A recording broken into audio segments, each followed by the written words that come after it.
কেউ অল্প বয়সে শহীদ হয়েছেন, কেউ নিজের ইজ্জত হারিয়েছেন, কেউ আবার অসীম সাহসিকতায় সম্মুখ লড়াইয়ে অংশ নিয়ে দেশকে স্বাধীন করেছেন।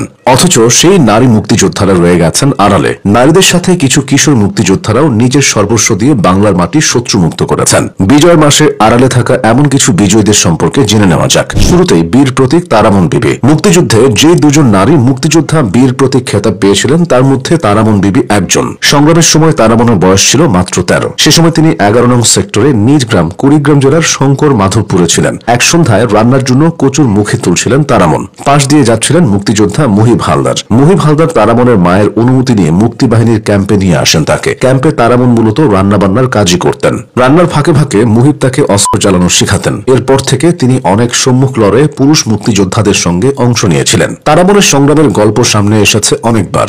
পিরোজপুরের সাহসী এ নারী ভাগীরথীর কথা জানে কয়জন? ভাগীরথীর কাহিনী মুক্তিযুদ্ধের এক শিহরণ জাগানিয়া বীরত্ব গাথা। ভিক্ষুক সেজে পাকিস্তানি বাহিনীর বিভিন্ন খোঁজ খবর এনে দিতেন তিনি এলাকার মুক্তিযোদ্ধাদের। পরে রাজাকারেরা তাকে ধরিয়ে দেয় পাকিস্তানি সৈন্যদের হাতে। ভাগীরথীকে জিপের পেছনে বেঁধে টানতে টানতে নির্মমভাবে শেষ করে দেওয়া হয়। এদিকে দিনাজপুরের পার্বতীপুরে আঞ্জুমান আরাকে মালবাহী ট্রেনের গরম কয়লার চুল্লিতে নিক্ষেপ করে শহীদ করেছিল বিহারীরা। তিনি এবং তার স্বামীর অপরাধ ছিল তারা অন্য বাঙালিদের আশ্রয় দিয়েছিলেন নিজেদের বাড়িতে। শিক্ষক হেলেনা মুক্তিযোদ্ধাদের সাহায্য করতেন এবং তার স্বামী কদর আলী সরাসরি মুক্তিযুদ্ধে অংশ নিয়েছিলেন। শুধু এ কারণে হেলেনাকে গুলি করে হত্যা করে রাজাকার এবং পাকিস্তান সেনাবাহিনী। শহীদ হেলেনা নবগঙ্গা নদীর জলে চিরদিনের জন্য হারিয়ে গিয়েছিলেন। সাহসী নারী শিরিন বানু মিতিরও দেশের স্বাধীনতার অংশ। 1971 সালের 25 মার্চ পাকিস্তানি বাহিনী কারফিউ জারি করে নির্মমতা শুরু করলে শিরিন বানু তা মেনে নিতে পারেননি। ঘরে বসে সংগ্রামে যাওয়ার জন্য মনস্থির করলেন। তার ভাই জিঞ্জির তখন বলেছিল, বুবু তুমি কি প্রীতিলতার মতো পুরুষের পোশাক পরে যুদ্ধ করতে পারো না?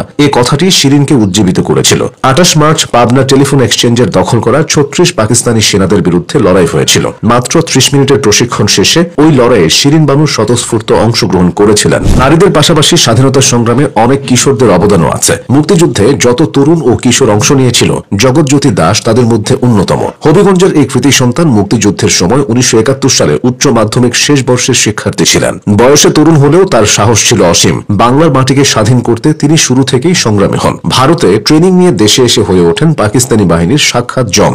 মুক্তিযুদ্ধকালীন হাওর অঞ্চলে তার প্রতিষ্ঠিত দাস পার্টি হয়ে উঠেছিল পাকিস্তানিদের ত্রাস। শত্রু শিবিরের রাতের ঘুম হারাম করে দিয়েছিল তার বাহিনীর সব অপারেশন। তবে বিজয়ের মাত্র 1 মাস আগে সম্মুখ লড়াইয়ে শহীদ হতে হয় জগৎজ্যোতিকে। তাকে শেষ করে দেওয়ার পর তার শরীরে থুতু দিয়েছিল রাজাকাররা। জগৎজ্যোতির নিথর দেহ দেখতে তার মা ও বাবাকে টেনে হিচড়ে নিয়ে এসেছিল রাজাকাররা। 12-13 বছরের কিশোর মুক্তিযোদ্ধা রমজান আলীর গল্পটাও ত্যাগে ভরা। পাক বাহিনী তাদের বাড়িতে আগুন ধরিয়ে দিয়ে তার বাবাকে শহীদ করেছিল। ওই ঝামেলার মাঝখানে সে তার মাকেও হারিয়েছিল। সেই রমজান আলী মুক্তিযোদ্ধাদের সাথে শিখে নিয়েছিল রাইফেল চালানো। তার কাজ ছিল অগ্রবর্তী বাহিনীতে থেকে গুরুত্বপূর্ণ তথ্য সংগ্রহ করা। অপারেশনে মুক্তিবাহিনীকে গোপন পথের সন্ধান দিয়ে একদিন রমজান আলী বাঁচিয়েছিল 40-50 জন মুক্তিযোদ্ধার একটি দলকে। কিন্তু জয়ের আনন্দে শিশুসুলভ খুশি আর উত্তেজনায় দৌড়াতে গিয়ে শত্রুর পাতানো মাইনে পা পড়ে যায় তার। মুহূর্তের মাঝেই ছিন্ন ভিন্ন হয়ে যায় এই বীর কিশোরের দেহ।